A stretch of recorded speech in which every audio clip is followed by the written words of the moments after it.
guys. Welcome to today's video. I figured I would do a binders video from the academy.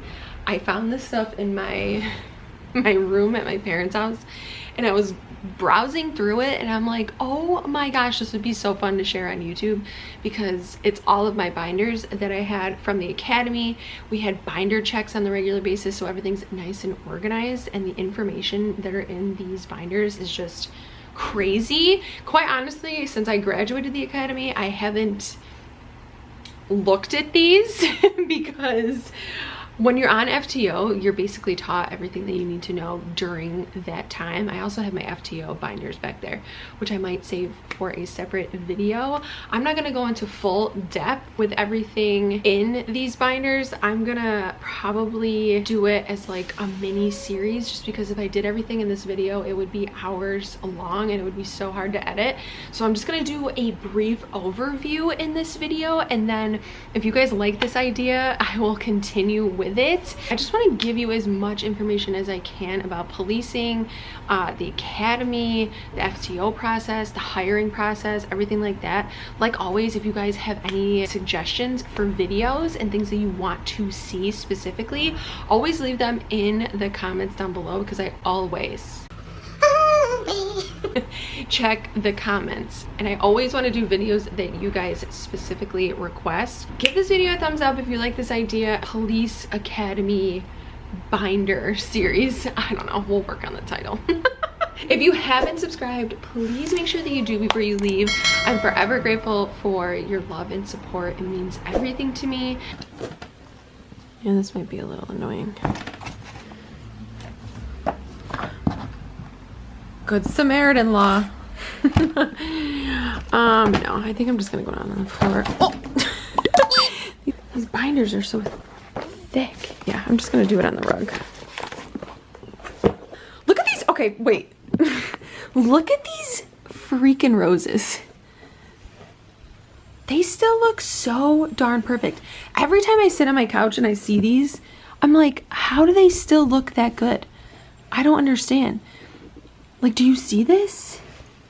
They still look brand new. Every time I'm sitting here on the couch, like watching TV, I always look at these flowers and I'm like, how on earth do they still look so good? It's been probably over a year now and they still look perfect. I love these with this table. I think that it looks so cute. I've talked about Rose forever for so long now. I love them. This is the black felt, which I personally like. I think it looks really sleek. They just have so many different options. I definitely recommend checking them out if you're shopping for an anniversary, for a birthday. They're a smaller business, so I love supporting smaller businesses. I love seeing businesses thrive, and this is definitely one that deserves a lot of credit. Oh my gosh, look at those. Sorry, I get distracted. These are the binders. As you can see, they're chunks. Chunky binders. Huge, a lot of information in here. Got some notebooks in the back here. But I just kept it all in this little crate that I had from college, which I just think is so funny that it consumes all of this now. These were the 3 binders that we had to have. Every week there was a binder check.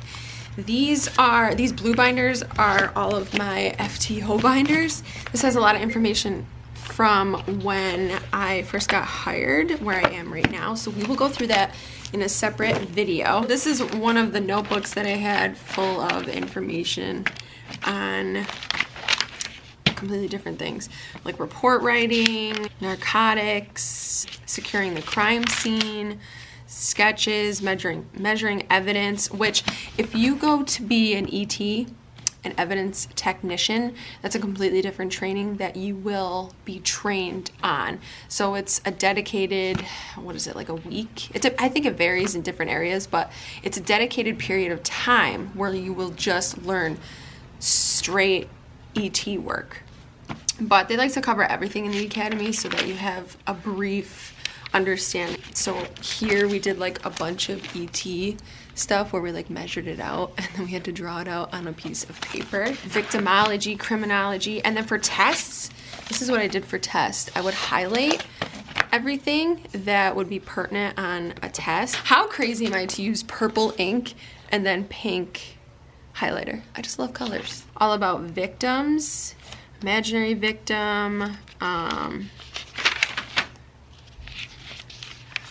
just a bunch of different stuff. Services for victims, victims' right legislation, and then I have blue and pink. Oh my gosh, I'm crazy. Just a bunch of different stuff, but all of this highlighted stuff would be on our tests. A section on note-taking when you're trying to take your Rosario notes, when you're investigating on scene. You know, key info, brief written notations. Next Tuesday, V&T test. I would just write that on the top. Next Tuesday, V&T test. So like I said, I will dive deeper. If you guys enjoy this idea of a video, I will dive deeper in what everything holds. Special health and care needs. Missing person data collection guide. That's important. What is this? Police mental health training program. This is an officer's guide. Police guide for vehicle and traffic law. These are great little cheat sheets. I've talked about these before on my channel, where you can get these to just throw in your car. I actually made this one, so that's why it's all hodgepodgey. But you can order it online, or you can just make your own. This is kind of ridiculous looking. They're definitely good to have with you, especially when you first start off. Even now, I still use them because they're just great to have. Oh my gosh, the phonetic alphabet and traffic stop checklist. Oh my God. I remember this stuff so vividly. It's so freaking crazy. Academy uniform requirements. Okay, so this is what a lot of you ask, what you get on the first day. I forget if it's the first day or what, but this is what it'll say. Academy uniform requirements. Oh, this is a good one. So these are the pressure points. We had to actually memorize these because you can use pressure points on people to gain compliance if they're being combative. So we had to create a sheet, and it says book 1 of 3, and then you put cadet's name, and we had to insert these sheets in the front of the binder. So this is our table of contents right here. That just gives a brief rundown on, you know, what everything is. So if I had to look anything up, 7A, that's domestic violence. This was just always kept in the front so that you know what the heck you're even looking for. And then of course over here everything is tabbed. So we have part 1A, we have officer safety, rules of conduct, which is right here, law enforcement skills. So field note taking, report writing, communications, observation and patrol. This one has traffic direction and control, traffic enforcement, oh, DWI, preliminary breath testing. So DWI was huge. We actually had drunks come in. Well, they would get drunk there, and then we had to like perform tests on them. Nystagmus, that's involuntary jerking of the eye, which is what you will definitely learn when you're on FTO and in the academy. That's what you want to look for when people are drunk, or if you have suspicion that they're drunk. Below 100, wear your belt, wear your vest, watch your speed. That's basically to try to remain below 100 when going somewhere, because if you're going fast somewhere to a call and you crash, then you're not able to attend to the people who are at that call. So you always want to be safe when you're going to calls. And then this is the firearms binder. So lots of good information that I still keep in my head to this day because it's like muscle memory. It's just really good stuff to keep in your mind, especially when you're going to firearms training. We had to remember the names of everything on the guns. Not for that one, but for this Glock. So front sight, the barrel, muzzle, slide, rear sight. So we had to remember all of this and jot it down for our test. And then these are just more drills. Smith & Wesson guns that we learned about. Glock handguns, which are personally my favorites. I like Glocks a lot better than Smith & Wessons. This is when you take it apart. These are all the parts.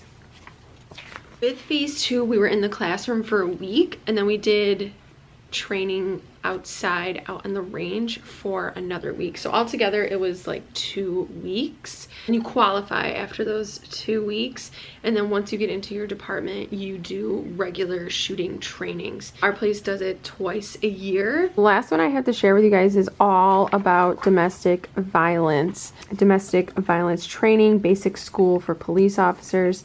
Then we have initial response to domestic incidents. You want to be super safe. I hear all the time that officers are shot and killed on domestic related calls, so you always want to keep your head on a swivel and make sure that you're super safe. This is tactics of control and related criminal charges, so other things that pertain to domestic violence but also are in penal law. So menacing, harassment first, aggravated second, strangulation. You mainly want to know, did you black out? Did you feel lightheaded? Did you lose consciousness? So that's everything that was in this little crate. It was so cool to go through all that stuff again. If you guys want me to continue these videos, I will definitely dive deeper into what's inside of these and just do it as separate videos. Give this video a thumbs up if you enjoyed it so that I know whether to continue or not. Thank you so much for watching this video. If you haven't subscribed, please make sure that you do before you leave. And until next time, I will talk to you guys later.